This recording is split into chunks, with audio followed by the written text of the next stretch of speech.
এই আমি বসে আছি এখন চা করে, আর দশের চা এনজয়। তো দশের চা, এই যে চাও রাখা আছে এখানে, এখানে হেলমেট আর ফোন সব রাখা আছে। আর এখানে আস্তে আস্তে এরকম বিছিয়ে পড়ে রোদটা উঠে গেল। বাড়ি থেকে চ্যালেঞ্জ মোড় আসা অবধি তো অতটা গরম ছিল না, কিন্তু যখন আমি দেখলাম যে চ্যালেঞ্জ মোড়ে ঢুকে গেছি, তো তারপরে প্রচণ্ড পরিমাণে গরম। আর এখন আমি চিন্তা করছি শুধু বাড়ি যাবো কী করে, কেন কি এতটা পরিমাণে গরম লাগছে এখানে আসার পর থেকে।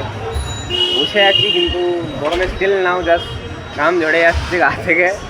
আর তার সঙ্গে গরমের মধ্যে বাঙালিদের সবার থেকে বড়ো জিনিস হচ্ছে চা, ঠিক আছে। আর গরমের মধ্যে দশের চা খাওয়া, তারপর দুধ দিয়ে, এত খরা রোদে অত সোজা না, সবাই পারবে না। দিল্লির লোকরা বা বাইরের যে কোনো লোকরা এত গরমে চা খা, তা আবার বেলা 3:30টার সময়, অসম্ভব। যেটা শুধু বাঙালিরাই পারবে, আমরা বাঙালি বলেই বলতে পারছি।